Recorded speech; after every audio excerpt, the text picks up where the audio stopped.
Messiah Yahweh. Acknowledgement to our brother Yahweh Shai. Great love to the Ruach Kadesh. Hallelujah.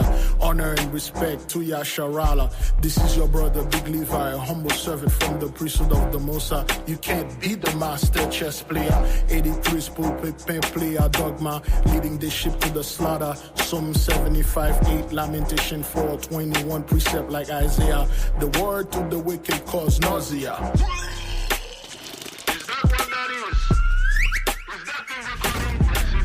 The priesthood of my hand give you Caesar Rebusha. He's in fact the Antichrist, not the Savior. Vladimir Putin knows who the true Messiah. Whether they pray in Mecca, burning incense to Buddha. Whether it's a low average or an alien from high. They all know who we are.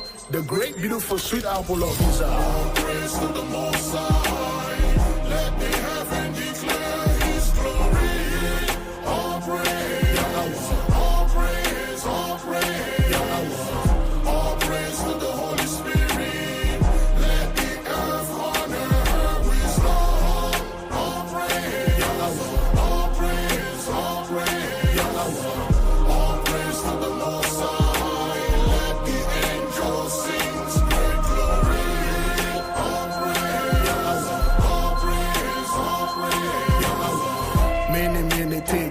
For Babylonia, conflagration of the city of Kenosha, fiery plague in West Coast America, wildfire rampant in California, from Santa Rosa to Pasadena, warlock by Corona, rumors of war, China and India, actual fake war between H and Ebola, gossip of America, squabble with Russia, Genesis 15:13 is fulfilled, hallelujah, Acts 7 verse 6, back it up, praise Jah, Revelation 13:10 is your karma.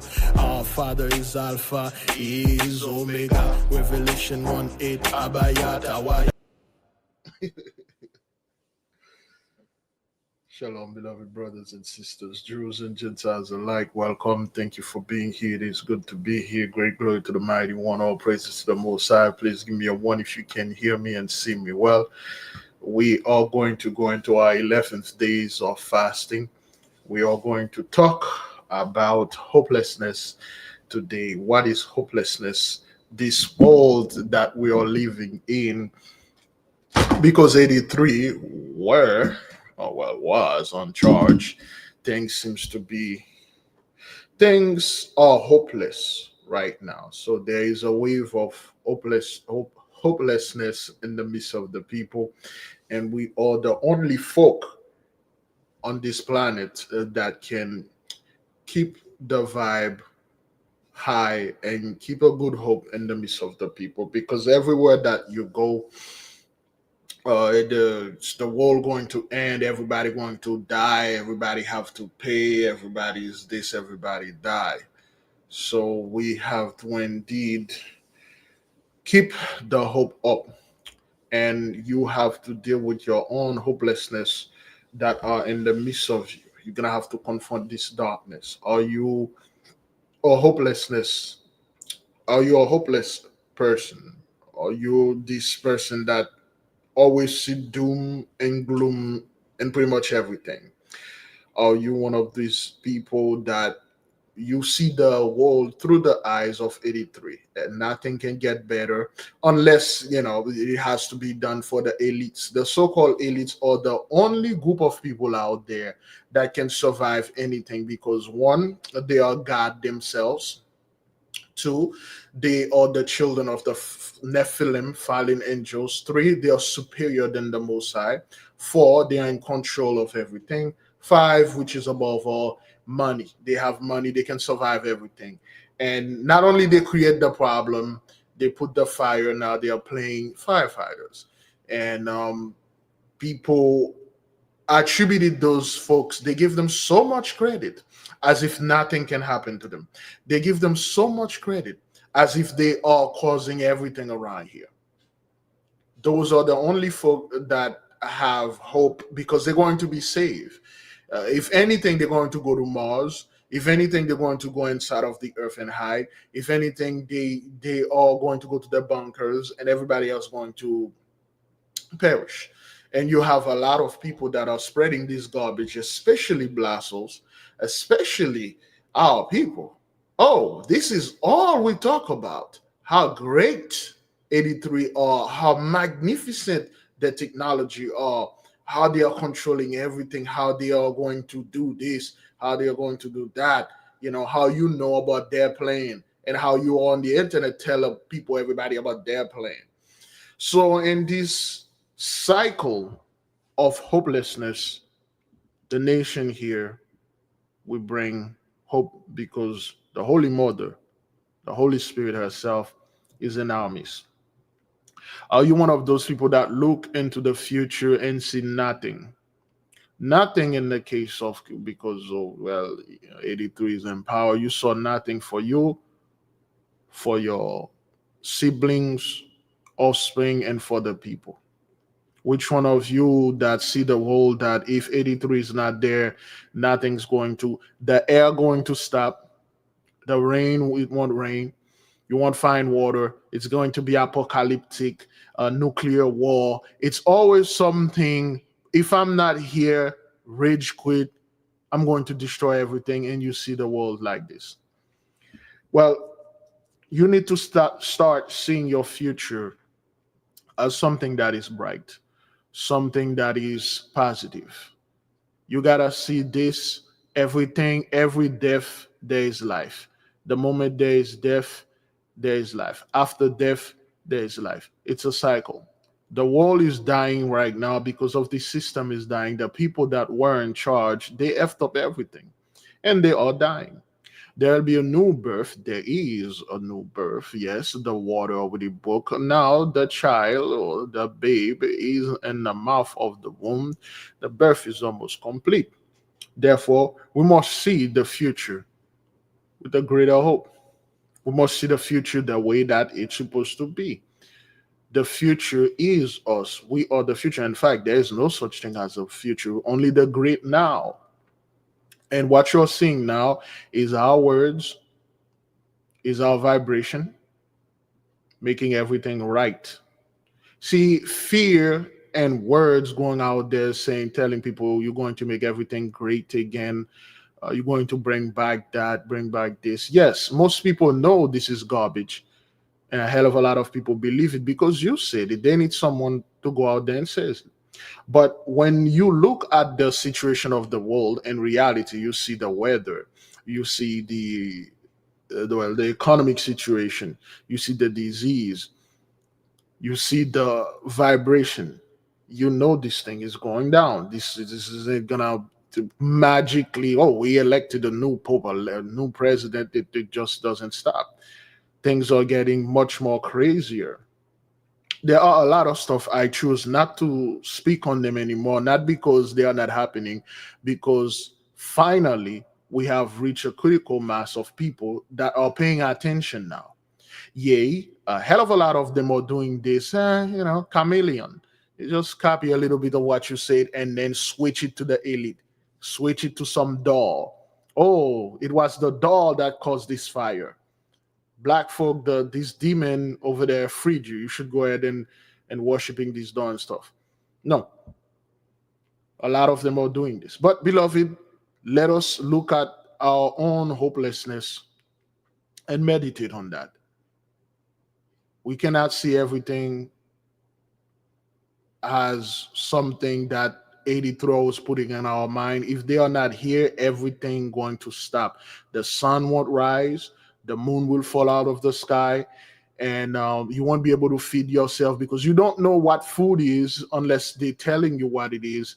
You won't exist because they are the one that tell you, hey, you exist and you're my slave. You're gonna listen to whatever I said and stuff. So we gotta see the world another way. Beloved, I'm asking the nation to join us into prayer so we may pray concerning our blessedness. Heavenly Father, earthly mother, to all the angels, to all that are here and listen and converse with us. We come before you because we want to learn. We come before you because we want to correct things. Yes, and this world of hopelessness and this world where everything is hopeless, where 83 put the future as being gloom and doom and grime, and it affects the ability of a lot of people to think clearly because they cannot see a world without them, a world that is free, without anyone polluting our air, destroying the flora and the fauna, destroying human being, and label people as terrorists, bandit, and furnish them with weapons so they can destroy, so they can divide, and so they can conquer. They cannot see a world that where our people will walk around peacefully without anyone making them afraid. Yes, our personal life is loaded with hopelessness. Hopelessness in the midst of shelter. A lot of us, a lot of our people cannot afford basic shelter, basic place where they can live, sleep, bathe, and relax without them paying or suffering some form of monetary fund in order to keep this roof over their head. And some of them have lost their ability to provide for themselves. And some of them, which is most of them, have not lost their jobs, but they are still thinking, what if I lost my job today? How am I going to be this? Homelessness, so to speak, is the biggest fear in this country. The entire world is hopeless. The entire world cannot see the great hope. They cannot see the future is thriving. We are here to say we are the hope, the best one that this world have. When the righteous are in power, the world will rejoice. The reason why the world is not rejoicing right now because the wicked are in power. They don't care about none but themselves. They only care about destroying everything because they are the destroyer. We are the builder, the healer, and at the same time, we are also the destroyer. We will destroy you people before you destroy yourself. We will heal this world. We will build and rebuild everything like we did before. I'm asking our beloved brothers and sisters to see the light. Do not put in your mind that because the economy is this, is that, this is their business. You have your own economy. We have our own economy. The education system is this and that. You have not tried our education system, though some of you taste a little bit of it. You see how promising, how sustainable our education system is. But theirs is nothing but indoctrination and fear. Do not lose hope because he or she said there will be nuclear warfare. Not in our earth, because we were the one that did nuclear warfare way back into the Diluvian pre-Bible time. And we know the consequences, the backlash of this.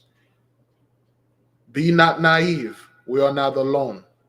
We have brothers and sisters that are much more enlightened than we are, and they are here to help us. They talk to us in many ways. They commune with us in multifaceted. This isn't something that I can do alone or we as the nation can do alone. We have help. Therefore, we should put our hope in ourselves. We cannot look at the others because they said, oh, well, we men don't date women and women do not approach men. And you have hopelessness in relationship. We cannot see this world like this. We cannot sit and watch a bunch of voariens that are online and telling there is a war between our women and our men. There's no such war in the midst of us here. We speak for the world. Everybody else that are speaking is just garbage. You have zero authority to tell the world what's going on and how things going on because all you people been doing is lying, is bring conspiracies, is bring fear onto our people, is bring hopelessness in the midst of the world. Shut the hell up. The righteous people are here and we are speaking righteously. Yes, the wicked must pay. There is no hope for them. They are a lost cause.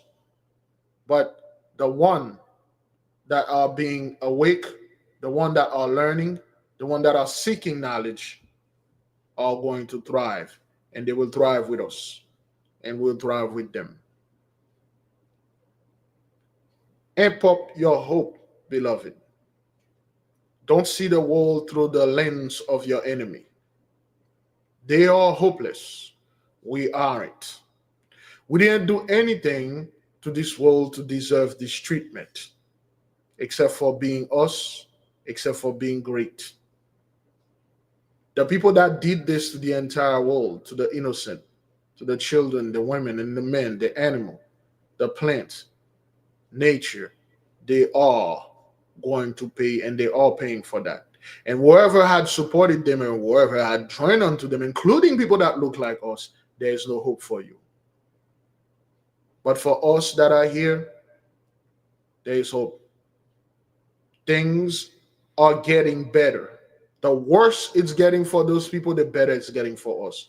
Yea, the reason why we see things, a lot of us see things are not getting better because we are still, to a degree, hoping on the system. We're still hoping financial things, prices are going down. We're still hoping to a degree that mostly the economy to get better. It won't. Our hope cannot be in the past and on those people. We cannot hope for the thing of the past to come back. 2019, come back. It won't. Next year is going to be 2025, 2026, and it's going to keep it moving. Yea, to a degree, you, 83, are locked up in this loop of 2020. You cannot get out of it. That's why you never move. You see the entire world is not moving except for our people. You all keep bringing the same spoiled, rotten stew and just reheated it and try to serve it to people. We are this daily fresh made food. We give the world hope, and we are the only people, nobody else. All of you scum blassos out there are bringing nothing but darkness. You are not bringing the truth. You are bringing your conspiracy theories. You are bringing the script that they give you. We are bringing the truth, the great now, and this now is full of hope. Imagine a world where you are living a minimum of 500 years. Imagine a world that you never had to pay for anything. You never had to report to any work. All you have to do is travel the world, travel the system, going to other planets, meet other people, learn other things, teach others. Imagine a world that you need to travel. You just think of the place and you are there. That's our world. Imagine a world that you can go and do goods, not acting as missionaries. You go somewhere in the developing countries, so to speak, and then you are poisoning those people. Imagine a world that you won't have nobody coming and telling you that their God is the only God and you need to worship them. You need to come to their church every Sunday or Saturday or Friday or whatever the hell they are saying and do this with them. Imagine a world where there's no violence. Nobody gonna come here and force code upon you. Where people can walk around without having to look over their shoulders, back and front, and being afraid. Imagine this world where our people will thrive. We will do whatever that we please, and the others will join unto us and do righteousness. That is the future of this world. Not your nuclear apocalyptic destroy everything. Yes, indeed. You will be in a situation like that, but not on this earth. More like you will be residing in Pluto, which is planet hell, literally. But over here, the earth will renew itself. Our people will live well. We will live young. Our body will be renewed. Our soul will be renewed. Our spirit will be brand new. And you will be able to witness us wherever you are going to be. But this world is not going to be destroyed. You are not going to destroy our beautiful world with nuclear power and things like that. You're already been destroying this world with your lies and your backward behavior. You people are worse than savages. You are a cancer upon this earth. That's why you're being removed. And there is no negotiating with cancer. Yes, don't get me wrong. A lot of folk out there would love to negotiate with the cancer. But ask anybody that have cancer, they don't want that in them, especially if the cancer is terminal.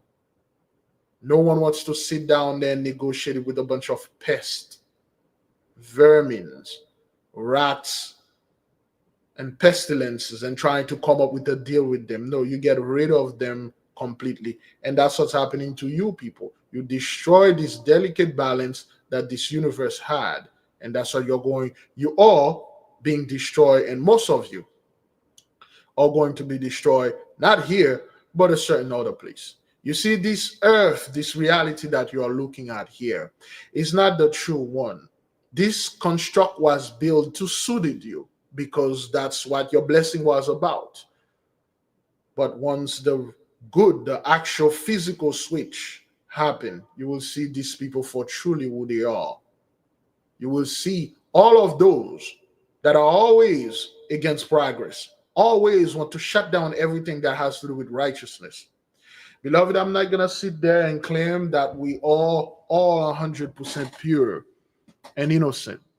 No, we're not. We are both light and darkness, but there must be a balance. This world cannot be pure darkness, and it damn sure cannot be pure light. It must be both pivoted. When light needs to be there, there is light. When darkness needs to be there, there is darkness. But when ever since you people start on this world is nothing being pure darkness, malevolence, malice, it's all negative. You people have destroyed every single place and every single thing you put your hands on, and then you pointed your fingers. You say, those people over there did it. Look at your own fellow. He went into power. He destroyed your workplace. And what are you mad at? What are you angry at? Black fatigue. You're losing your job. You're losing your goddamn mind. Asheville is destroyed. Palisade is destroyed. None of you are questioning this. None of you are angry at that. None of you even want to talk about this. A few of you have a little guts and say stuff, but most of you, what are you fighting? What are you angry about? Black fatigue. Over 1 million of you were wiped out. Well, millions of you were wiped out because of this fiasco that happened. None of you question your government, your pastors, your leaders. What are you want to go online and make a news about? Black fatigue. Your birth rate is falling below zero, below whatever that number was for you to rebound. Your people or your CEOs are dying from earthquake of the plane falling off the sky and the weather, the flood, all the wildfires are destroying your brethren or people that were your ally. And what do you want to get angry at? You want to get angry at us, so shut the hell up. See over here, in the midst of all people, you can't come and tell us here. You cannot address us by who we are. You will set a blasphole out there, sing a few things, and then you will attack these blaspholes and make it seem like you're attacking all of us. But none of you can come in the midst of the righteous and open your beak. You can't come here and open your jaw and say anything, because all you people been doing is destroying this entire balance of this world. And that is why you are feeling this fatigue. You can hold it. You put the name black upon it, but black fatigue is another word for you for hopelessness. You're filled with them and it's consuming you. See, there are worse places out there than hell. There are places out there that you would wish to be in hell than those places. And your boy, Francis, is having a cookout over there. And most of you will go there. But you take like all those things that you say to people, like, if you don't follow me, you don't do what I say, you're going to hell. You take those things that exist. Well, hell is the word that you give it, but there are places out there for you people. All of you Every single one of you scumbag, beginning with the Blassos, will pay for everything that you did to this beautiful earth, to these beautiful people. Nothing personal. It's just business. Heavenly Father, thank you. Thank you, Earthly Mother, for give us hope. Thank you to the angels for give us hope of the construct named future, which is going to be beautiful, peaceful, healthy, and filled with technological, magical things. We're going to have it good. Selah, so be it. May the will be done. Thank you, beloved brothers and sisters. We're going to take a quick break and then we'll be right back.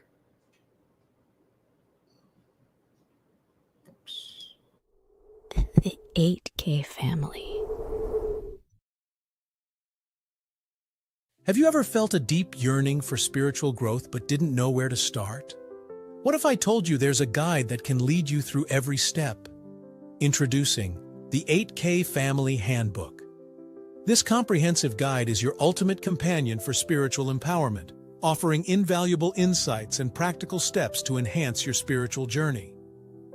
What's inside? Perform spiritual background checks. Learn how to assess spiritual energies and protect yourself from negative influences. Connect with your guardian angel. Discover methods to establish a strong, supportive relationship with your guardian angel for guidance and protection. Develop your magical abilities. Unleash your innate magical potential with step-by-step instructions and exercises tailored for all levels. Whether you're a novice or a seasoned practitioner, the 8K Family Handbook provides the tools and knowledge you need to elevate your spiritual practice. Begin your journey to empowerment and enlightenment today. Available now on Amazon.com. All right. Oops. This should be right here.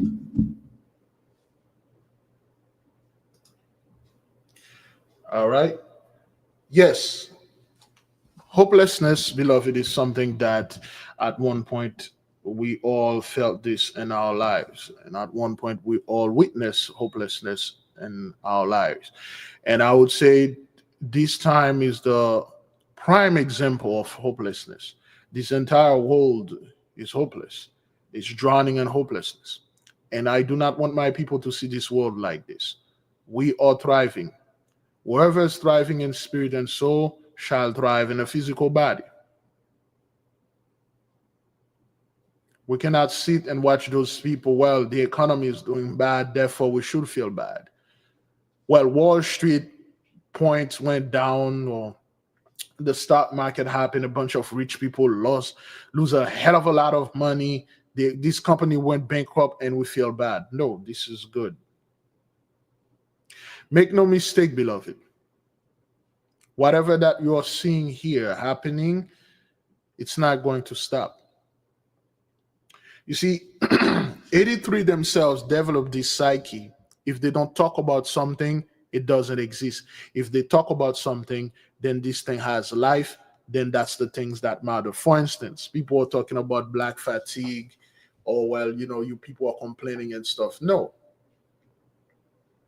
People were always complaining. There were always black fatigue, but you never did pay attention to them because you had hope that your elite, remember your garbage in the early 2000, late 2008, 2005, talking about your Illuminati, the Rockefeller, the Pope, the Queen going to take over the world as if they weren't leaders.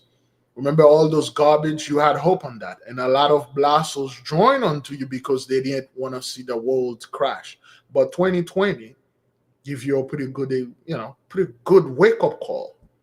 See, you can never get out of this thing. You will do your best, though. You'll do the best that you can.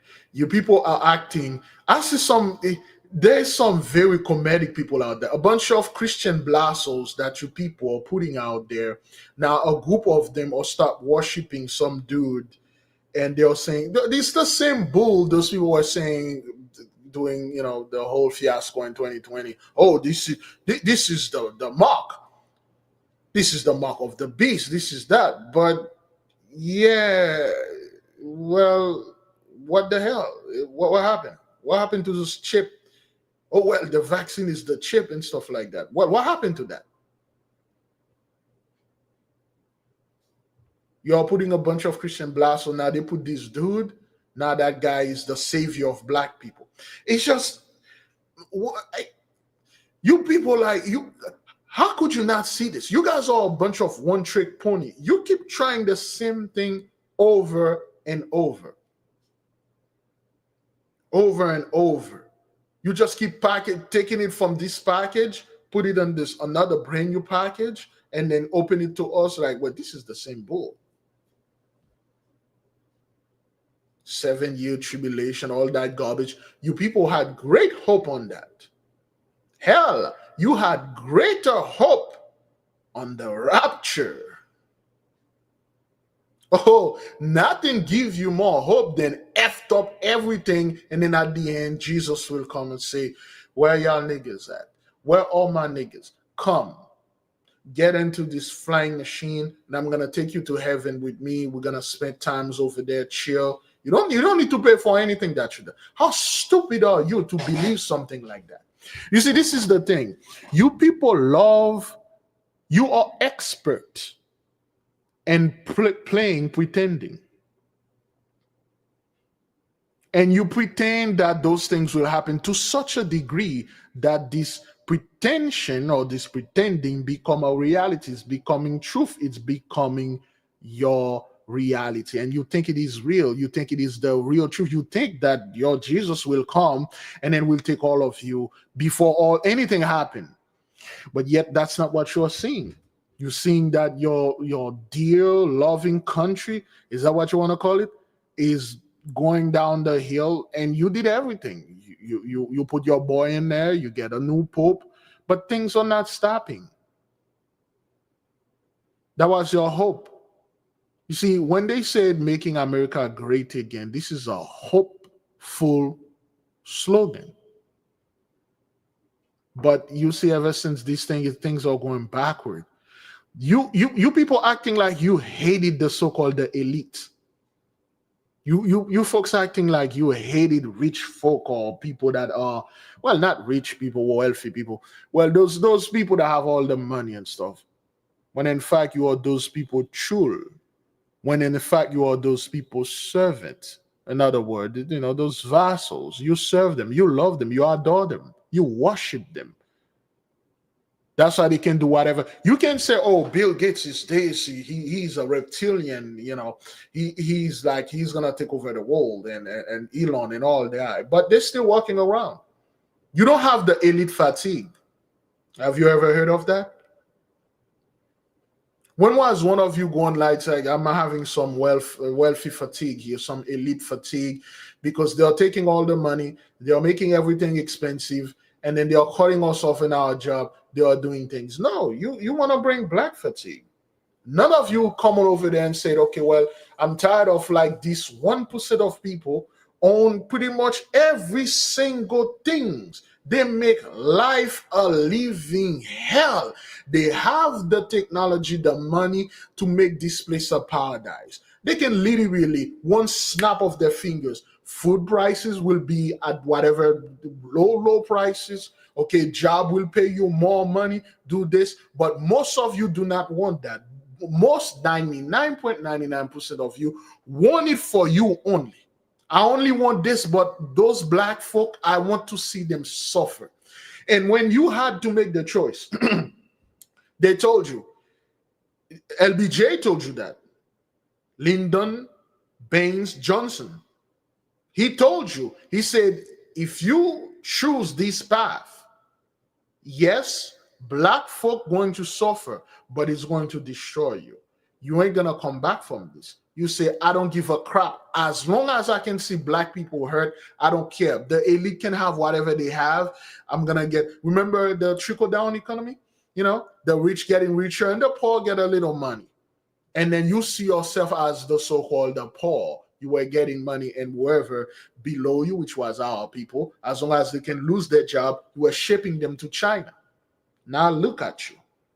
All your industries are gone and they ain't coming back.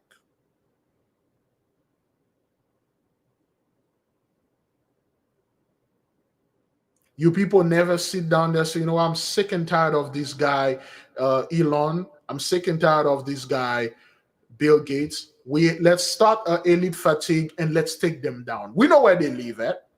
We know where they are. They're walking everywhere. Let's take them down. I never seen one of your militia get together and start taking those dudes down. It's not like you love them and they are your boss. You are the lapdog and you can't do anything without them. You people love going and attack our people. You will never, ever see any one of you of those people out there coalesced together and say, let's get this damn elite. Let's do this. No, you won't. Those huge company, they can just close and everybody lost their job. And all those people that lost their job, we'll go interview them. You're like, okay, how do you feel about this company? You've been working here for like 14 years, 20, 40 years, 30 years, 2 years, a week. How do you feel? Well, you know, black fatigue. I don't have anything against the company. I have things against you people telling me that I have to pay for what I've done to you. I owe you. I don't owe you anything. Where is your elite fatigue, man? Where is your shadow government fatigue? None of you want to talk about those things.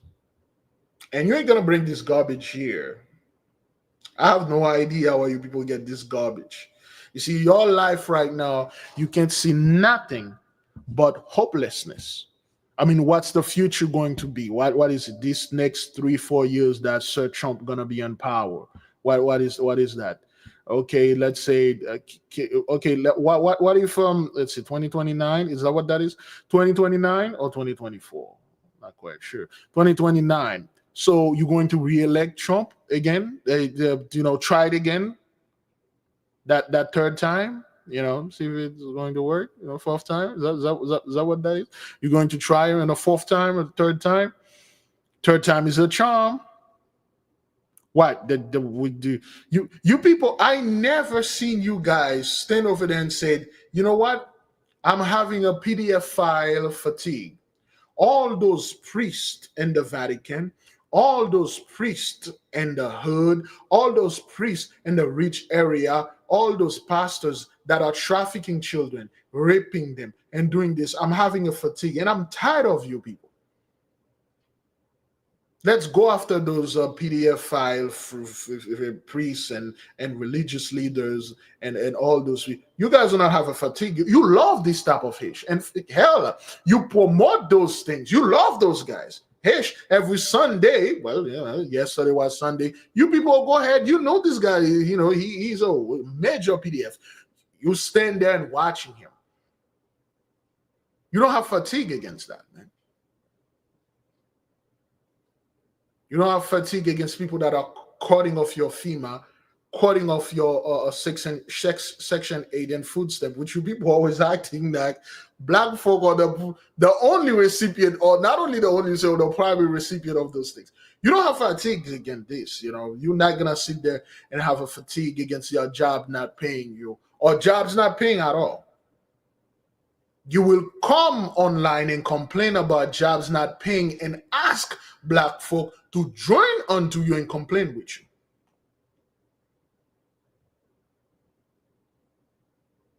But you do not have a fatigue from it.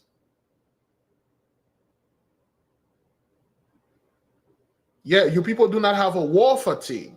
None of you come that way that you came in, with this rage, with this force, and say, I'm tired of this war going on over there with the Russian and the Ukraine people, the war in the Palestinian versus the Asia over there, the Jewish people, and the war going on around, and I'm tired of, I'm having war fatigue, man.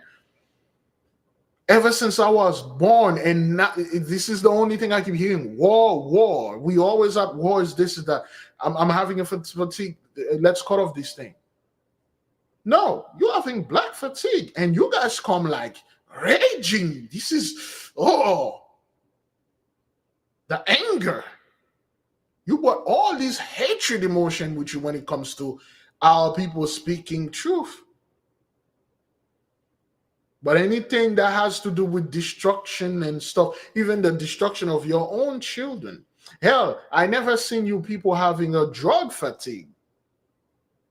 You do know how many of your own people that perish because of this fentanyl or carfentanyl or whatever that new drug zombie or whatever. None of you came out and say, I'm tired of the government targeting my own people and destroy family and destroy them with this. No, you having black fatigue, talking about rap music, things that you control, talking about we do not have a leader because we won't accept yours. We reject all your fake ass leaders that you're bringing onto our people. Tell them, we don't need your leader. We can lead ourselves. We got leaders. Thank you. And you want to talk about this. You would not talk about all those young white boys that are killing themselves, that are dying, and the one that are doing worse than dying. Those are the one that dub themselves as introverts. Those are the one that hopelessness. They have no hope. What are you gonna do? Get a job? Remember that woman that came in a few months ago? Well, at least a year or two ago. That says she's a therapist, but she saw an insane amount of young white men, 18 to 30s, don't want to do nothing. All they want to do is smoke weed, stay inside of the room, watching porn, blasting, play video game, and nothing else. There's no fatigue from that. There's none of it that's okay. Well, there's a problem here. If they are choosing this, that means there is a hopelessness out there. What is this cause of this hopelessness? Let's get this together and resolve it. No, you don't want to resolve that. You want to talk about a people that you see that are in a worse situation than you, and you're blaming them because whatever. Somehow you get infected with their infection. You people don't want to confront any problem in your community that you orchestrated, that you made, you planned, you threw it on us, and come to find out this problem was a boomerang. It came right back at you. All the laws that you made to keep our people worldwide, and this perpetual madness is now manifesting upon you, and you don't know how to get out of it.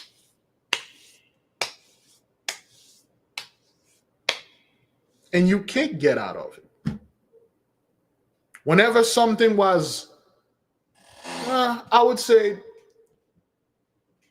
forged, made, and quarantined in the so-called the black community, nobody give a crap. No people, you were like, okay, where are their parents? Why is the fathers not in the house? You make those things so when it happens, so you can come, you have a rhetoric to speak. Where are the fathers? Why is the black man so lazy? Why is he always inside of his womb or in front of a corner store smoking weed? And then why black men don't get out of stuff? Why black women are the single, always stay single and not married?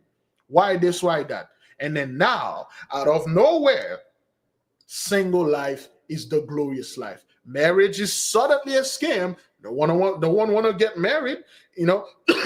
Now there's a huge separation between men and women. Now everybody's single. The single life, man, gang. I'm single. I don't want to get married because only losers get married. And women are doing this, women are doing that. Now all the blame of falling off on women now. You are the one that orchestrated all those things. You are the one that forced all those hopelessness in the midst of our people on the world. And now, when you look at the mess that you created, you can't blame us anymore because that's what you've been doing. Everything that went wrong, you blame the people, the victim. And you have people out there standing and clapping for you. Throw them a few bones, especially blassos. Anything that has a problem, we have a problem with. Whatever problem that they have in the so-called the black community, you blame the black community, When you planted your own spies, your own people over there, whenever you say, okay, well, fine, I'm going to help you guys. Here, $10. and then you give it back to your blasso, and then that blasso give it back onto you, and they say, I give you guys $10. How about Obama? We give you Obama. He ain't do nothing for you. Don't blame me. As if Obama is one of us. He was always speaking for us. Now look at you people. Young white kids don't want to do anything, man. And how could you blame them? There's no future for them. You effed up everything for them. You didn't think about them. You were thinking 24/7. You're always thinking about us. How could you, black kids? How could you make their life a living hell? While your own, you ignore them. You say, well, according to the natural karmic law, according to the universal law, if you do this to those children, to those people's children, there will be a counterbalance that will happen to yours. What if something happened to your kids? You didn't care. You only care about throwing our children to alligators, okay? Label them as criminal, sneaking behind closed door, manipulating the culture, the music, the rap, the movies, and everything just to rotten their brain. And guess what? You succeed. But in the midst of that, you ended up doing more damage in your own community than ours. You people are always acting like your community because it's quiet, and behind closed door, they abuse those white children are going through. I can only imagine their parents, their people that can cause such harm upon the world will be so loving behind closed door. You see, you people are not a loving people at all. I can only imagine the abuse your children went through. See, most of the so-called abuse within the so-called black community is artificially made by you. That's what you people did. I just can't imagine how you people are acting close, behind, in front of everyone. Hey, you're smiling and stuff like that. In front of everyone, you just, but behind closed door, and this is what you people are doing behind closed door. Okay? This is you folks behind closed door. All right? This is the French president and his wife. Okay? Behind closed door, you guys are savages. You are beating the crap out of each other. You are abusing your women. Okay? The man is being abused. The children is being abused. And the moment the door is open, hey, you guys acting like everything is fine, Well, look at black people always fighting in the hood and stuff. Yes, they should fight. They hate each other. Yes, they should. You take a group of people, you put slavery upon them, you did all those horrible things unto them, and then you're expecting them to behave like civilized people. And you knew that your scientists, your psychologists, see, they put all their strength on making our people mad, on destroying our people. Okay? Your psychologists, your scientists, they work day and night to come up with something to destroy us. Always a new disease, always something to test on us. But they not work one single day and say, you know what? How do we reverse our birth rate? How we can make the white man once more, well, not once more, the first time great again. Let's give him something, something on his own. He like this, he like that. No, you don't work like that. Okay? All right. Thank you, Sister Lisa. Malcolm X said, an oppressor and the tactic is, if you are not careful, the newspaper will have you hating the people who are being oppressed and loving the people who are doing the oppressing. Smack dab in the middle, right on. That's what it is. You use your media not to make this world better. There are more. You do know there are 99% of this world is beautiful, paradise, untapped nature. But what you people are doing, you always show the worst part of any other culture. And then when it comes to you, you always show this fake facade that, you're doing the best, you are doing this. But behind closed door, you people are killing each other.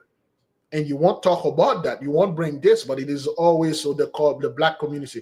Oh, the black woman is single and stuff. That's what you people were saying. Black women are the most single women on earth. Now there's a rage of everybody's single now. Everybody want to be single. Don't want to get married. You want to know why? Because now you're truly in our steps. You're truly in our position. Now you felt the heat coming from this furnace. You felt this heat coming from hell. It's not good. You felt like you work for whatever that you have, and then this woman take everything. Okay, your children don't respect you. All right, every law is made against you because you're the one that make all those laws. You make everything. You pretend that black folk are the one that are in control of the economy. They're in control of the budget of any city. You love throwing Detroit out there. Hell, you love throwing Chicago. It's just, well, look at Detroit. Look at how Detroit is destroyed. That black folk will just wake up one day and say, you know what? Let's F up everything. Let's take all the manufacture, ship them to China, and then destroy the place. That's what you people are doing. That's what you're saying. Now, your plan did not work. In fact, it backfired. A lot of you people that are great people, they have mind, they can work, that they can find job. And the job that they find them, they pay and treat them like black people, and they don't like it. See, black folk build somewhat an immunity to poverty. You see, it's become, they really don't know when they are in poverty. A lot of our people, if they leave, they walk around, they really don't see anything else because they build, it's normal to them. But you, it's very uncomfortable because you are the one that created those things. This feeling of hopelessness, you did this. You make this bed with spikes, with shattered battle glass, with venom poison, vipers, Komodo dragon, and all that. You made us lie on it. And now it's your time. It's your turn. And you don't like it. You people do not have a fatigue against this. You never sit down there and say, I'm having a fatigue against this thing. But all those things happen, they don't make you mad. You know what make you mad? Black folk. A few people on the Twitter, is that what that is? TikTok. Those are the ones that make me mad. Talking about, we give you Abraham Lincoln give you reparation. So shut the hell up. We won't owe you nothing. None of you sit there and say, our ancestors did a lot, man. And we cannot move on without taking responsibility for this issue. And our children are being destroyed. Our women are unprotected. The so-called elites, they abandon us. At first, they never were a part of us. And we need to do something to change this. And this something cannot be us blaming the others for the issue that we created. You people acting like you weren't in charge. You folks always acting like somebody's in charge. But it's some weird, dark, shadow, unknown hand in the back. People don't know who was in 400 BC and 40 BC. Who was in charge? Like from the 60s, 70s. Nobody know who was in charge. Up until now, the elite was all going to be in charge. You people always act like when things are good, great stuff happen, you are in charge. But when Hish hit the fan, everybody's complaining, things everywhere, everybody's acting. What the hell is going on with this world? Why everything is so expensive? You people acting like, I don't know, man. It's just them elites over there. Well, yeah, but you guys did this. You people did that thing. You folks always acting like black folk is the cause of every calamity upon this world. We are the one that manufactured the bomb, the weapons, the guns and stuff. We are the one that facilitated the drugs to get it here.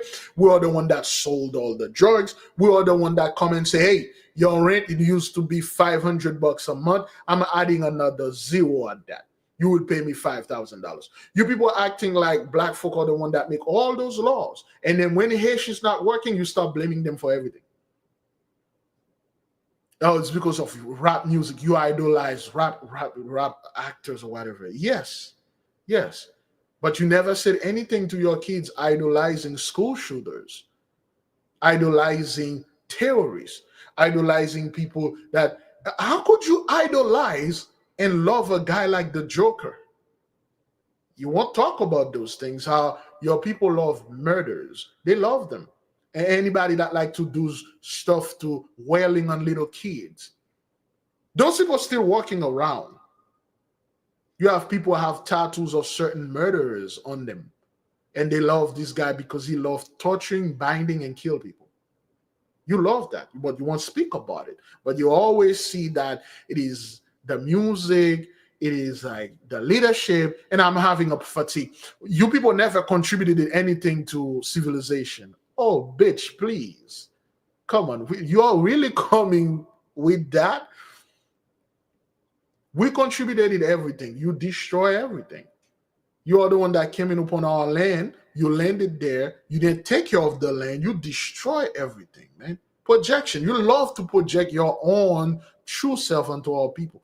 You are the savage, the beast of this earth, and everybody can see it. Your shirt, your skirt have been lifted up. Your nakedness is showing. And there's not much there. And people are looking at you like, yo, they can really actually see who you truly are. You are claiming you are the savior. You make everybody worship you. And at the end, you're going to save them. And then at the end, right now, everybody is coming and ask you, amen, save me. Why you are not saving me? Where is the rapture? Why the church is in decline? Well, not decline. That thing is destroyed.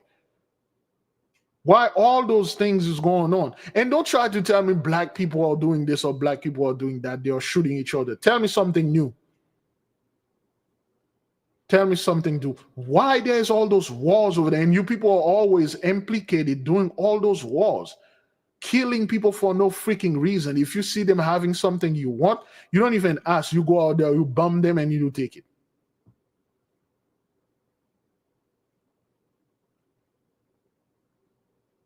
And people are questioning, people are tired. And guess what? You take their fatigue and turn it into something black. Oh, well, it's black fatigue now. Well, what did black people ever did? Well, they're online claiming that they are, they are the true Jews, they are the Indian, they are the natural. How is that?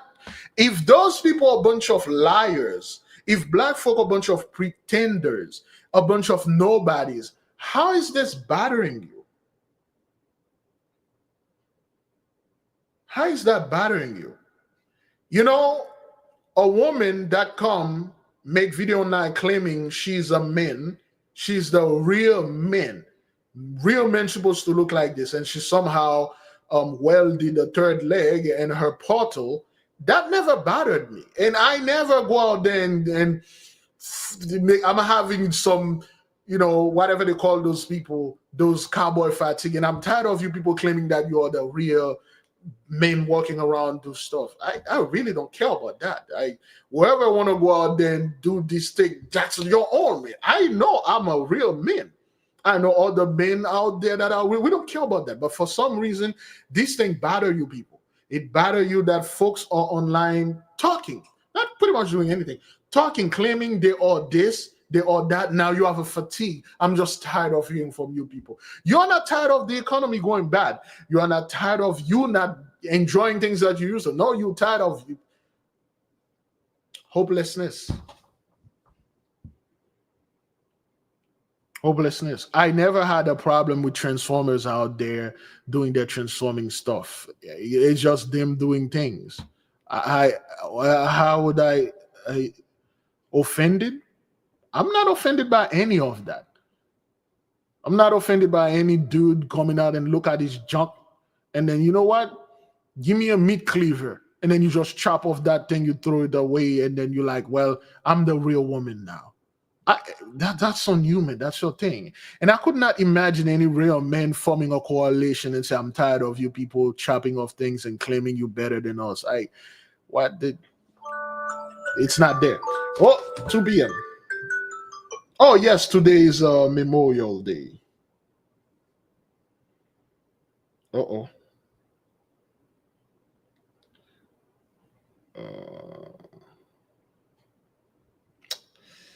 All right. I really don't have, well, I got to study anyway.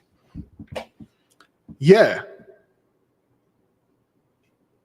Now you people's feet are being held onto the fire. You don't like it.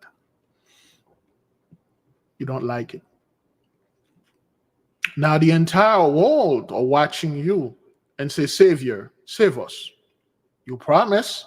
That's why they make this contract with you. That's why everybody, every country on this world signed a contract with you, because you told them the world is going to be destroyed. You convinced them that we were the enemy. We were the children of the devil, the descendant of Ham, the perpetual slave, and we're going to destroy everything. You convinced them, you scared them, and then they join unto you, say, if you people come unto me, I will protect you at the end of the world, when black folk going to send all those nuclear missiles and kill everybody. And then I'm going to go ahead and take you to heaven. I'm going to take you to my bunkers and stuff. Now people sign the contract. They say, okay, well, we'll join unto you, protect us from those savages. And we don't want to be treated like them. We don't want to be like them. Leave them over there. And the entire world watch how you treat us. The entire world watch the treatment that we undergo. It is documented. It is real. Nobody back then want nothing to do with our people. Nobody want to be us. Nobody want to be nowhere near us, unless if they need to exploit us for something. Black exploitation, so to speak. You came in the community and acting like you are people. You made this movie, you know. Let's see this movie right here. You know what? Let's ask our friendly AI before we go into this. You know. I watch Black Lighting, Sister Lashon, but I will not. Let me answer a question the sister say here.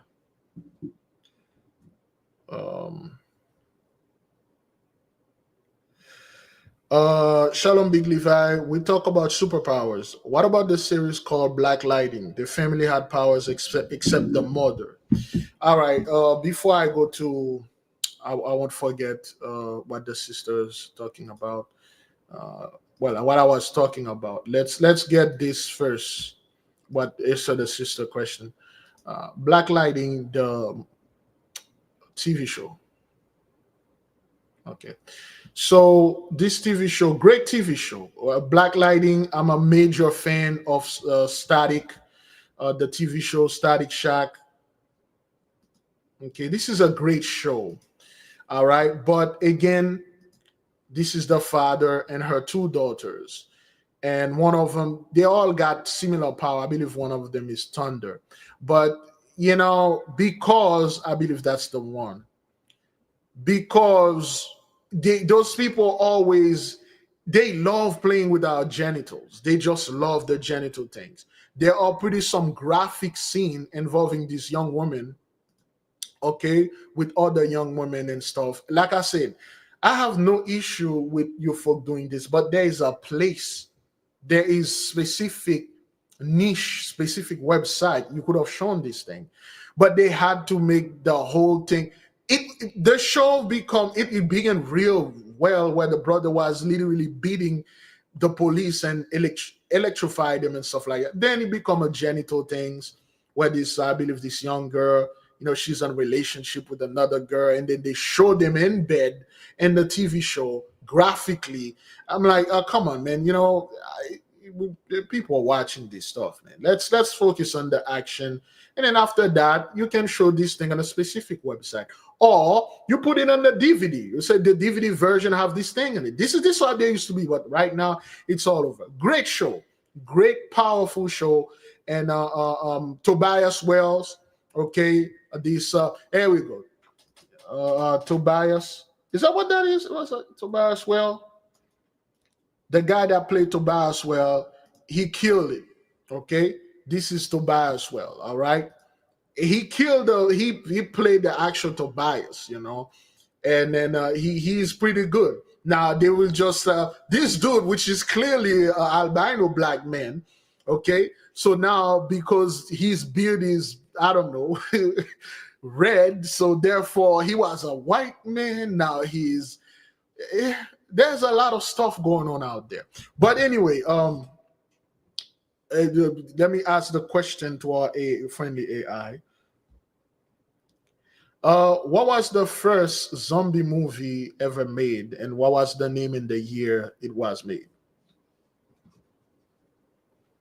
The first zombie movie ever made is generally considered to be White Zombie, which was released in 1932. It starred Bela Lugosi and was directed by Victor Halperin.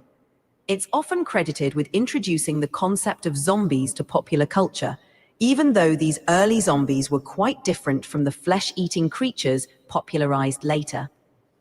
So, what was the setting of White Zombie? Where did it take place? Tell us a little bit about the story. White Zombie is set in Haiti and was released in 1932. The story revolves around a young couple, Madeline and Neil, who travel to Haiti to get married. They encounter a wealthy plantation owner named Charles Beaumont, who becomes infatuated with Madeline. Desperate to win her love, Beaumont enlists the help of a voodoo master named Murder Legendre, who uses a potion to turn Madeline into a zombie. As Neil tries to rescue her, he confronts Legendre and Beaumont, leading to a dramatic climax.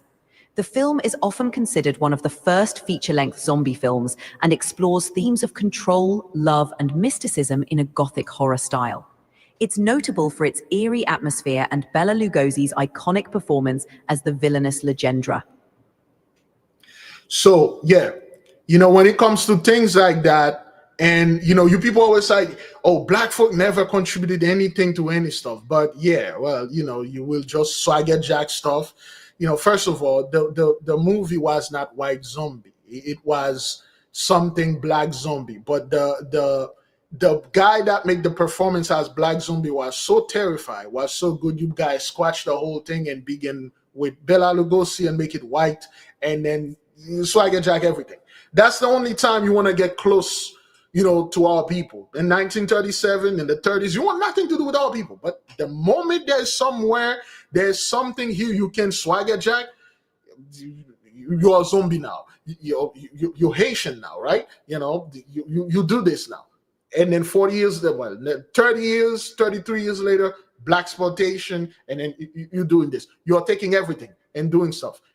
In the 1890s, you are going to black scientists and then taking everything that they had, stealing their patent, and put your name upon it. Thomas Edison invented the light bulb. I laugh at you people. I laugh at you people.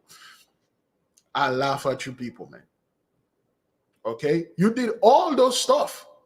And then you just sit there and then act like, well, nobody will remember, and there's no proof, no receipt, and nobody will question me. And then when they question you,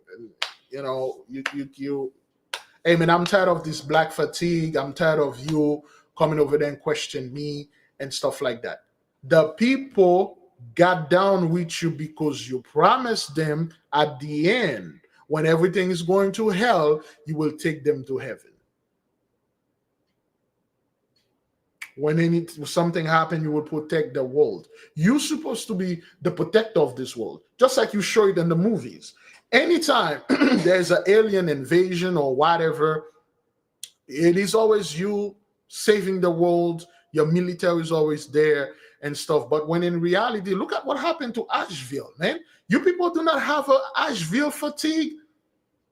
You people didn't gather together and say, I'm tired of our people over there in Asheville being treated like that way. And the government needs to go over there and rebuild Asheville ASAP. You see, black folk, you can blame them for anything, but damn it, they will talk, they will march, they will do something. They will bring the issue into the public worldwide. But you people, you are so good at hiding things. You're so good at putting things in the background that even your own thing that happened to your own people, you hide that. You distracted them, say, hey, don't be talking about Ashley. What about them blacks over there? You got people, a bunch of family died. They are still suffering. Now Trump cut off their help, and nobody said, whoa, what's going on over there? Why are they all doing this to those people? Instead, You know what you did? You come up with this garbage because that's what you always do. You come up with this garbage. The government, the government is doing this to Asheville because there is a lithium mine over there. They're trying to take the lithium. They are displacing the people. Anytime something happened to, the government tried to build this smart city and stuff, you people are not asking, whoa, what the hell? What's going on here? Why those people are not getting help? Well, yeah, I know, but what about black fatigue? Black people are so annoying. They're killing each other. So, yeah, that old rotten stew. No, why you guys are not helping Asheville? Why did Palisade burn down to the ground? Till this day, nobody can come and say this is what caused the fire. You people are not having a Palisade fatigue, right? You people are not having none of those fatigue. It is always, I'm tired of you black people. But your home, they are being burned down, flooded. Hell, hurricane season is going to start in 5 days. Is that what that is? Is that what the thing is over there? Let me see. When is hurricane season started in Florida, Louisiana, the United States in general? Hurricane season in the United States officially starts on June 1st and runs through November 30th. This time frame applies. June 1st gonna be hurricane season. Well, so what? You think like that whatever happened in Asheville won't happen here again? You think whatever happened in Spain, Valencia, okay, it won't happen? It was just like things. Oh, well, we got a new president now, new pope. Everything's just magically. Nobody's like, okay, well, hurricane season is coming. This is what we're gonna do, folks. We don't want what happened in Asheville to repeat again, okay? And this is what we're gonna do. We're going to allocate it $2-3 billion into these things. And the place that are prone to hurricane, Florida, the Florida people, this is what the government going to do. We have the states of Nevada or the states of Arizona. We have a wide open space over there in the desert. We built those housing, those homes, those beautiful places during hurricane season. The one of you that want to migrate over there and stay there, okay, until hurricane season pass, you can stay. All right. The rent is going to be $100 a month, and you can stay there. And after hurricane season, you can come back. None of you will come up with this plan. None of you will come to this plan like, yo, before hurricane season, let's just redo all the sewers and everything, and then put a new code, reinforce the houses, give the homeowners money so they can build the houses stronger against this stuff, not those the cardboard places and stuff like that. And then you come with a stuff. No, you people are coming with tougher law to make it hard for the homeowners. You're coming with laws that support HOA fees, support everything. You people made an experience that was so nice, so sweet, being a homeowner, being a landlord. You make this experience a nightmare right now. It's just when you become a landlord or own something, it's just nothing but expense, and it's disgusting now with your laws and all this nonsense. Well, those things are already there. Now it's affecting you. None of you will come up with a mitigation plan that say, okay, people in Louisiana, we know you are living in a poor area. All right, we build this high-speed train from Louisiana to the Nevada or Arizona in the desert. We build this city for contingency only. Hurricane season started in May, June 1st. Since the month of May, 50% of the people already moved there. That's the one that want to move. And after hurricane season passed, they move right back. Nope, I ain't gonna do this. The people over there in Oklahoma, St. Louis, you living in a tornado prone area. This is the season of tornado warning or whatever. Move down there to Kansas, well, not Kansas, and Nevada in the desert, where we have the specific place for you people. Once this thing passes, you can go home. The people in California, you live in a place that have a lot of fire can going on. Go to Nevada or a specific part in Florida, in the middle, central Florida. We build a huge dome city, a smart city for you people to come and be there, be protected and stuff. No, you won't do those things. You will increase their taxes, and then you will F them over. And when they get angry, you redirect their angriness, hatred towards the so-called black community. I can't believe that thing that happened over there in Asheville.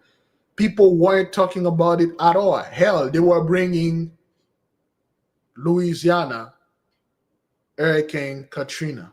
That's what they were bringing. You people are incapable to see anything that happened to. It's always, that was like 20 years ago, right? 19 years, 19, 20 years ago.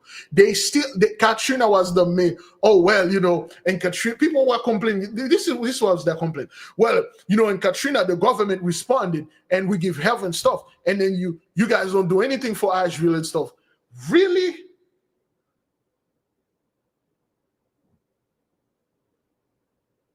Really? And here's another example, man. Oh, let me see. Let me see if I can get this. Here's another example. Something happened. 595 passenger fight.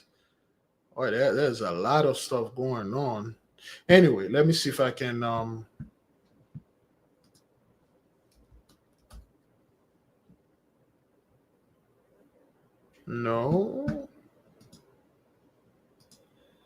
Let me see this. Oh, I'm searching for something. Oh. Okay, you know what? There you go.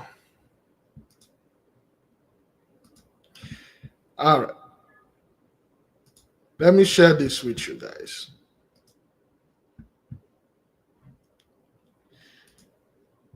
Let me share that with you. Now listen to the question she asked this fellow, okay? Listen to the question. Ms. Letlow. Thank you, Mr. Chairman, and thank you, Secretary Rubio, for being with us today. And I wanted to start with a topic that is very important to me personally, but also to my constituents. And we've been battling it at a national level, but unfortunately, it's a worldwide issue, and that's human trafficking.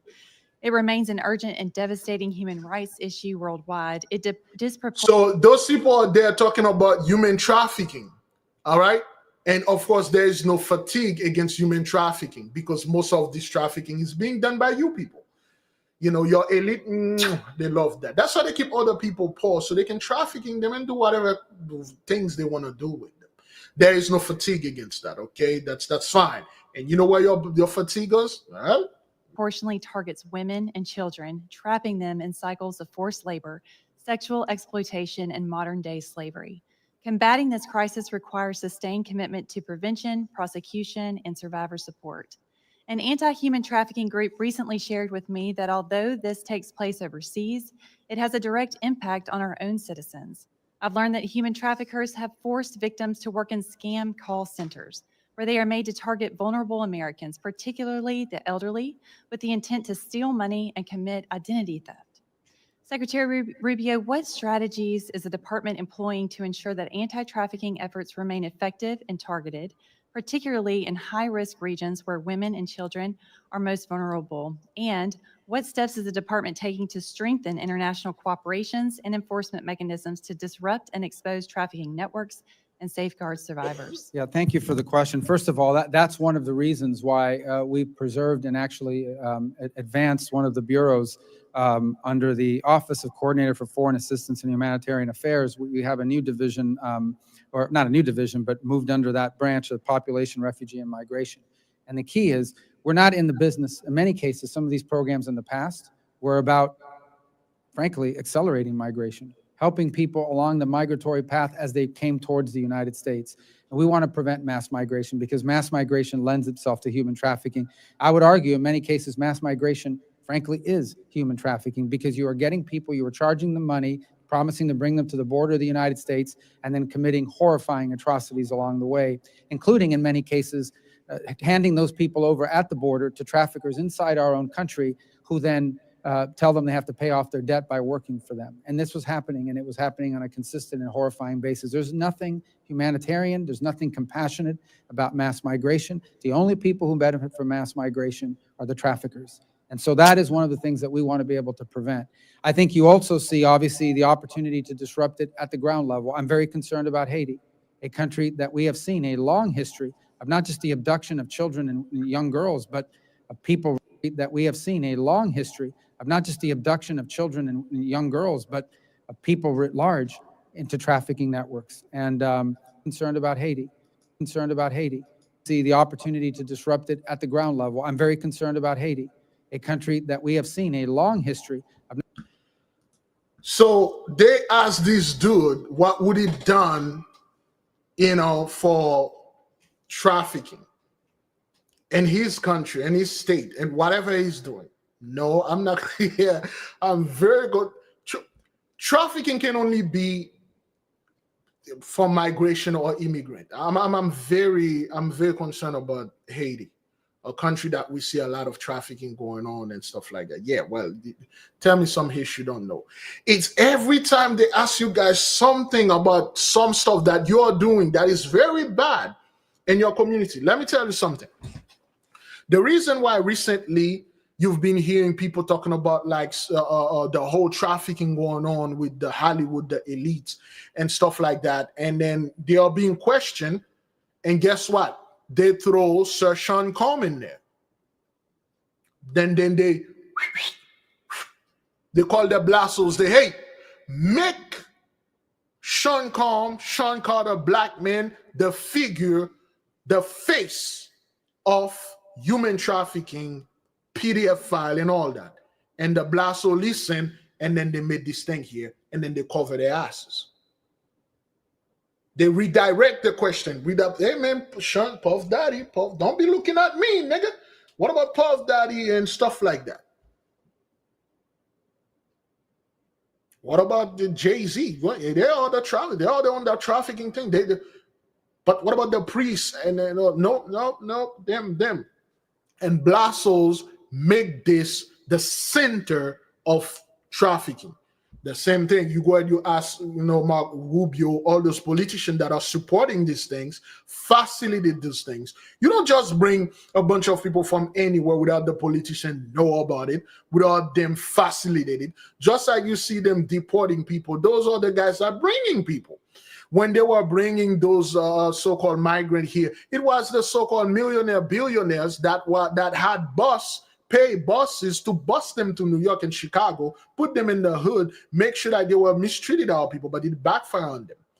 Just like you see, those are the guys that were paying for the transport, and they make it known. And then the public was applauding, like, yeah, bus them over there because, they were the Democrat and stuff like that. And then when they ask those guys about who's doing the trafficking, I'm concerned about Haiti and stuff like that and stuff. Well, we didn't ask you, what are you going to do to stop this thing? Because we know you guys are the one doing this. It's amazing. You people act like everybody's a bunch of stupid, backwarded people. We don't see your game, but we see it. You are the one doing all those horrible and terrible things. And let's deflect it. Those Haitians over there, man. I'm concerned about their welfare and their safety. As a white Cuban man, I'm very concerned. It breaks my heart to see what's happening in this country, man. A lot of trafficking. Yeah, but what about here? The children that you're trafficking here.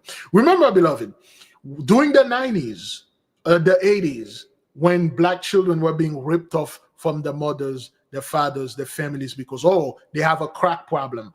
They have a drug problem. And they were being put in foster care and all those places. They were calling those people, those children, crack babies, especially the millennials that are alive today, those black millennials, they call them crack babies.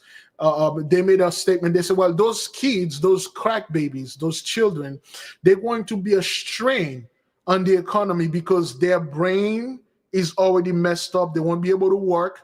They won't be able to talk. We're gonna have to take care of them. And they made the whole thing. CPS was booming, but you never heard anybody talking about child trafficking. Anything was happening to our people, nobody talk about it. Remember what Margaret said? Shh, we don't want this to go out there that we're destroying the Negro population. Shut the hell up.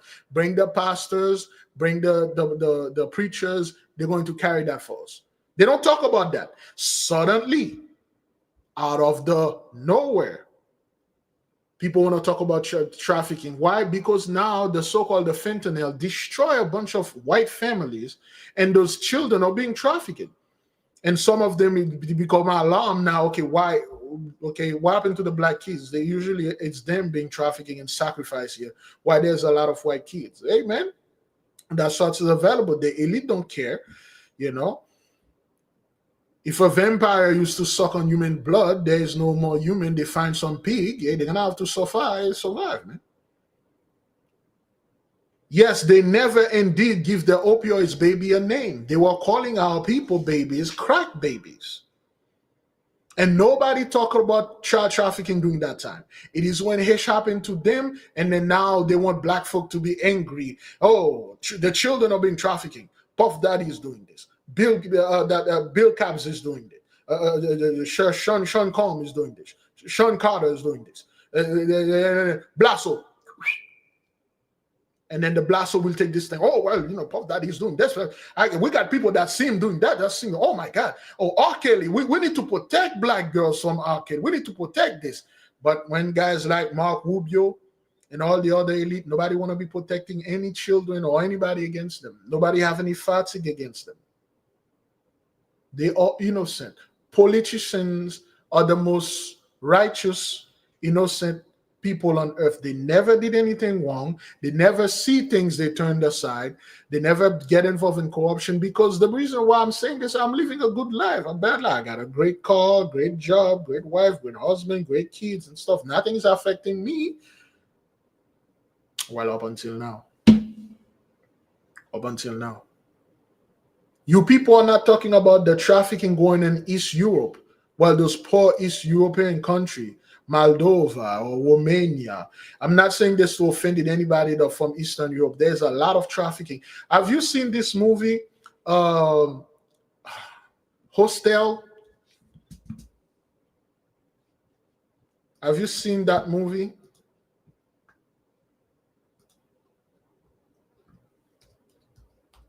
Or are you familiar with it?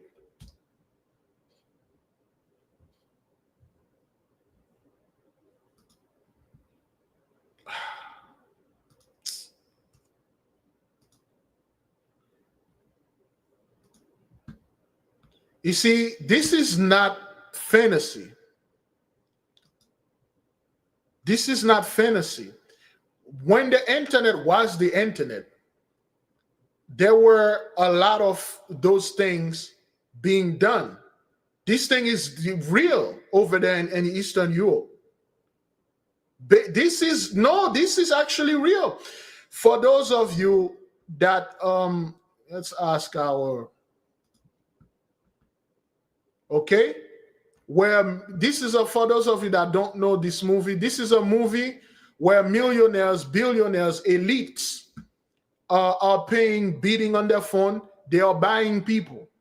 And once they buy a person, and they will kidnap the person, and they will put them in the room where those people, those elite will come, and then they will torture this person until they kill this person. This thing is real. It's still going on. They still have this thing. Okay? Some of you may be familiar with. Okay, can you give me some information and some facts concerning Red Room and the dark web, and what they were doing back then when they had some Red Room, and how much money people used to pay to access a Red Room? Was it real or was it fake? Red rooms are a notorious and often sensationalized concept associated with the dark web. The idea behind a red room is that it's an online space where people can pay to watch live-streamed acts of extreme violence, including torture or even murder. These rumors often claim that viewers would pay large sums of money, sometimes in cryptocurrency, to access these streams. Figures thrown around in these stories range from thousands to tens of thousands of dollars. However, there's no concrete evidence that such red rooms have ever truly existed. Most claims and stories about red rooms are considered urban legends or hoaxes, fueled by sensational media and internet myths. Yeah, but what about the Daisy destruction, if you can enlighten us about it, which happened in East Asia? Daisy's destruction is a real and disturbing piece of content that was created by an Australian man named Peter Scully. He produced extreme and abusive videos, including Daisy's destruction, which involved the horrific abuse of children. The video was widely circulated on the dark web and became infamous for its brutality. Scully charged significant amounts of money for access to his videos, with reports suggesting that customers paid thousands of dollars. His crimes were eventually uncovered by international law enforcement, leading to his arrest in 2015 in the Philippines. The existence of Daisy's destruction and other similar content shows that while some Red Room stories are exaggerated or fake, there have been real instances of Okay, Daisy destruction, for those of you who didn't know, okay? All right, this guy, this white man, okay? All right, they were having a bunch of little one, okay? And then he will grab one of those little one, innocent, don't know where she is and stuff. And then they will do things to this little kid, horrible and terrible things. And you have people, just like you have this chart right there, cheering, giving money, and say, do that to her. Man, I like what you did to her right there. Do it again. He's $50,000. He's this. And then he will do stuff to this little girl and then do things until this child either pass out or die. Daisy was the only little girl, little baby that survived this. Countless of those things are happening and going on online right now. And those guys are well aware of that. But nobody saying anything about it. They want to talk about Haiti. Little babies. They will line him up, this 2-3 months old baby, and then this man will take those kids and wail on them. I'm not making this up. This thing was all over the web back in 2005, 2006, 7, 2008, until YouTube started, carving up everything. That's what you people did. And that's what you continue of doing. But no, everybody's fine with this.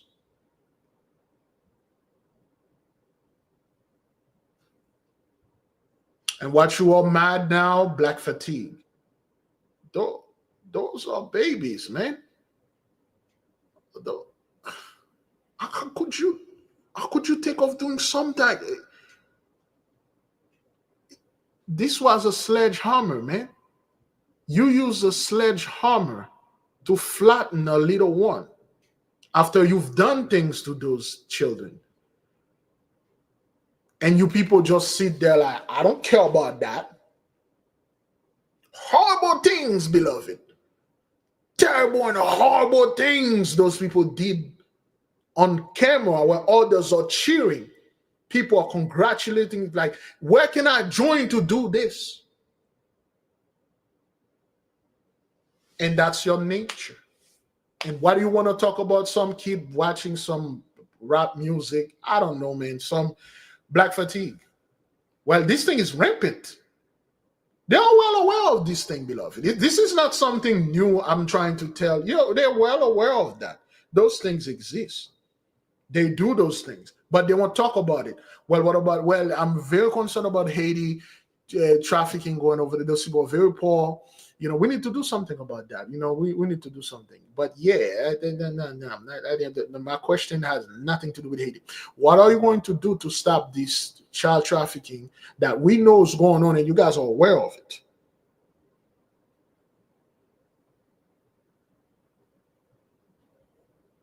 That's what you people do, man. And you take all those horrible crimes that you committed upon the innocent, and then you know what? God gonna look at you and say, I'm gonna make you great again. I'm going to make you good. You know what? Come to heaven. Come to paradise with me. You deserve it. Because what you did behind closed door, because the others didn't see it, that means you didn't do it. It didn't happen. Come live with me. The horrible things the priest done to those little ones. The horrible things the nuns done to the little ones. And then you people think you're going to come in front of the mighty one, the creator. Not even the devil himself want nothing to do with you people. That's why he abandoned you. Your own father abandoned you. All right? Disturbing stuff, but that's what you people did.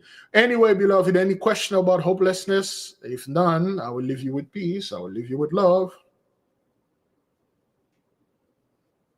Yeah, terrible things, man. You know, horrible things. And you people always want to blame stuff, project things. Oh, yeah, what about Chicago? What about Chicago? What do you mean, what about Chicago? Well, they are killing and shooting each other out there. Tell me something new, my friend. Stop giving me this old rotten soup. Oh, we got one call. Shalom, beloved. Hey, shalom, brother. Shalom, family. Hey, I just wanted to touch base with you on some stuff. I just saw a video by this doctor on YouTube. Dr. Berg is what he identifies as, and he just put out a video earlier today about the fascia, and I was like, how ironic is this? Because we have been talking about this for a month or so.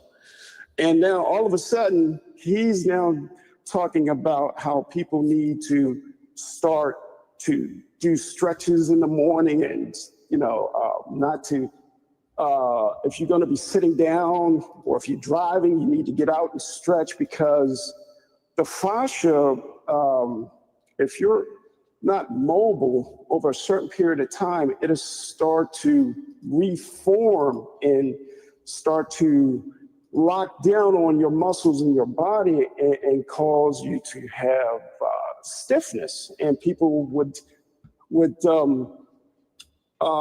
think that it's an issue with your muscles in your body, and it's not. It's actually the fascia that is causing this problem.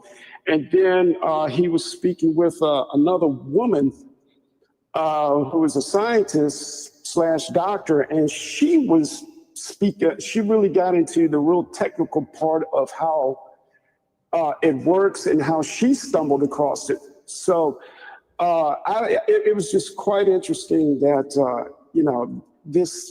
now they're talking about that.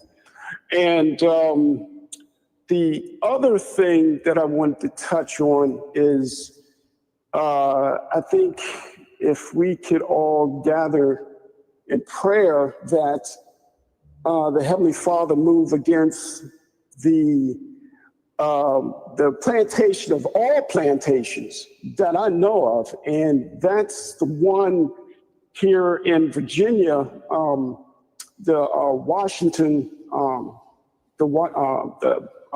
President Washington's plantation. That literally is still standing as it's a big attraction. And man, if that thing catches on fire, the other two fires that has happened here within the last couple of weeks, man, they pale in comparison if that thing went up in flames, which I would love to see, because I did take a tour of it years ago, and I did see the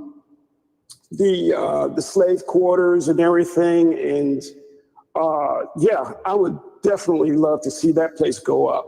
And so I, like I said, man, I just wanted to touch base with you to let you know that they're listening to everything we're saying, because the odds of this guy talking about the fascia is, it's a 1,000,000 to 1 shot that he would hear that, and then start talking about it. So that's all I wanted to touch on, brother. And, shalom to everybody, and you have a good day. All right. Thank you, beloved. Yes, sir. Let me go ahead and cover the whole topic concerning fascia. Yeah, well, what is the fascia? The fascia is like the mycelium of the body. Keep the body together. It's like a glue that keep the muscle, the bone, the blood, everything, the air, your soul, and everything. The fascia is like the soul of the body, the physical soul you can see. It's the fascia. Okay, if you don't move your fascia, it won't move. You're gonna become stiff. You see, they made it a law and the so-called the black community, especially a Christian community, that you never stretch. If you're stretching, you're doing yoga, and yoga is witchcraft, and you're going to hell. Don't you do yoga, man. Don't you stretch, because you're going to hell. And black folk, especially blassos are the one that are perpetrated these things out there and tell our people, don't stretch. Don't do yoga. Don't do if it, I did yoga. People think yoga is stretching. It's just I will leave it there. But anyway, don't stretch, because you're going to hell. If I see you stretching, I'm about to, stretching this, you better about to play some sport, or you're going to hell. We have in our agenda, if you go to our Patreon, you download the 2025 agenda, there is stretching in it, okay? Moving, walking, doing your 5,000 steps, doing your things. Always keep the fascia moving in your body, stretching it, make it supple, be flexible, okay? It will keep, you will live longer. But they don't talk about this in the so-called black community. We more face on a diet. Just eat the right food and that's it. But what about the body? What about the mind?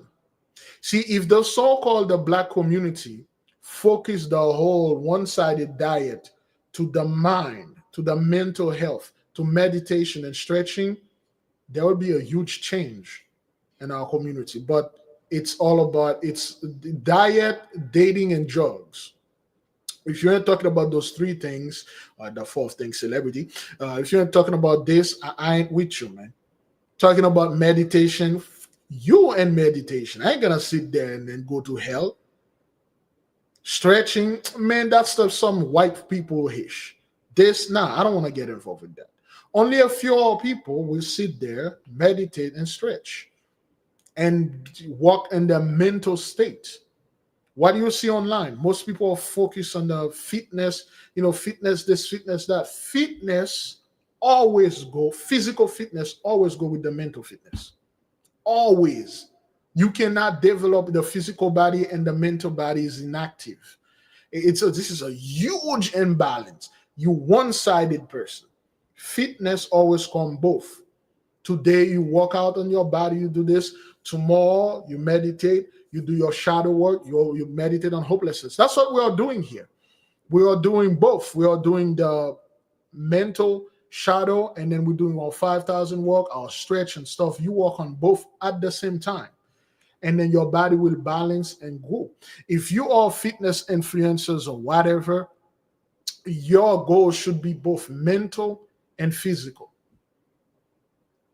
A lot of people will go against you because, especially in the so-called the black community, if you talk about mental things or drugs, alcohol, smoking, and other things, you ain't cool.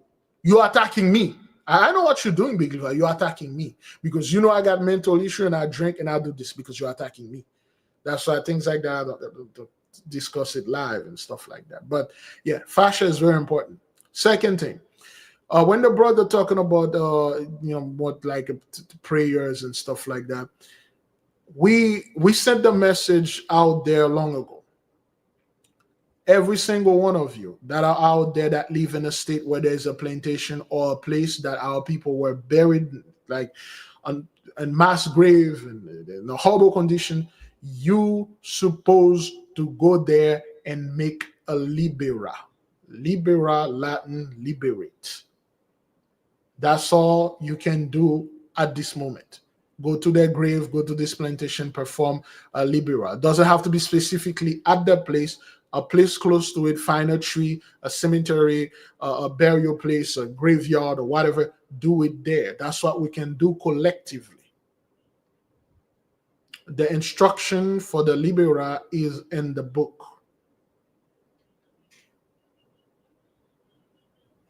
That's all. We pray, we do that. In November, this November coming up, we will have the first, our annual, well, should be our third, our annual, we're going to start this again, our annual Libera, where our people will go November 3rd. We'll go ahead and do Libera all the places.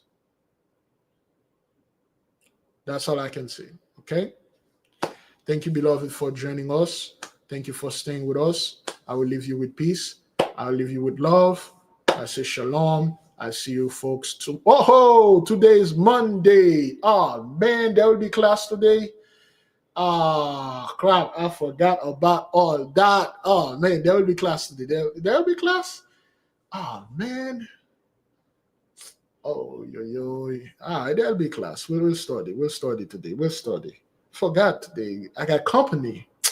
Damn it, I have company. All right, we'll study. We'll study. The kids, they will just.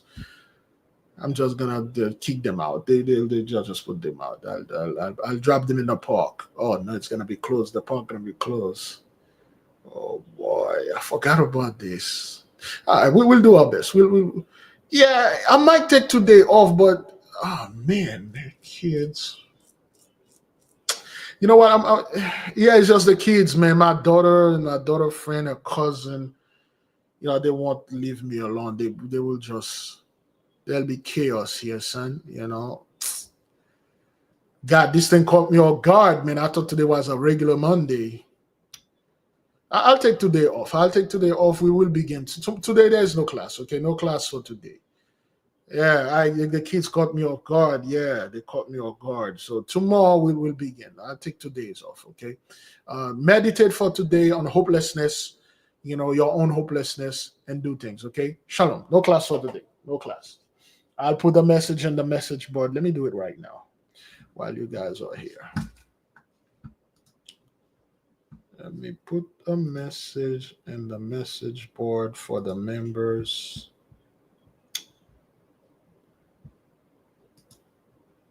All right.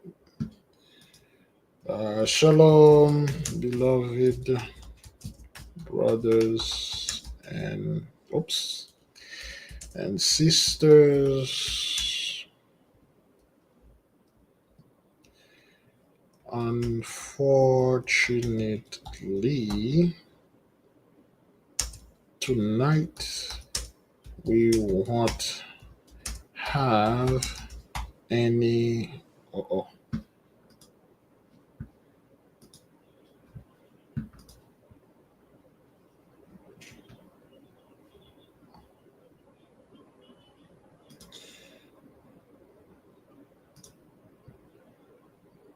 Any classes. I'll see you folks tomorrow. Enjoy the rest of your day.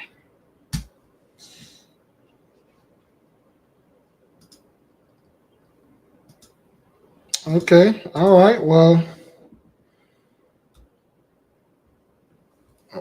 all right.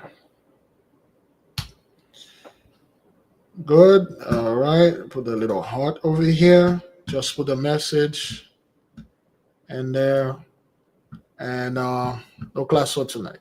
Shalom then.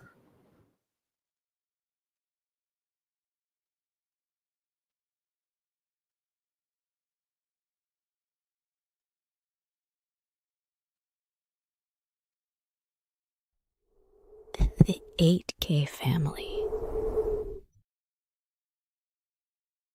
Have you ever felt a deep yearning for spiritual growth but didn't know where to start? What if I told you there's a guide that can lead you through every step? Introducing the 8K Family Handbook. This comprehensive guide is your ultimate companion for spiritual empowerment, offering invaluable insights and practical steps to enhance your spiritual journey.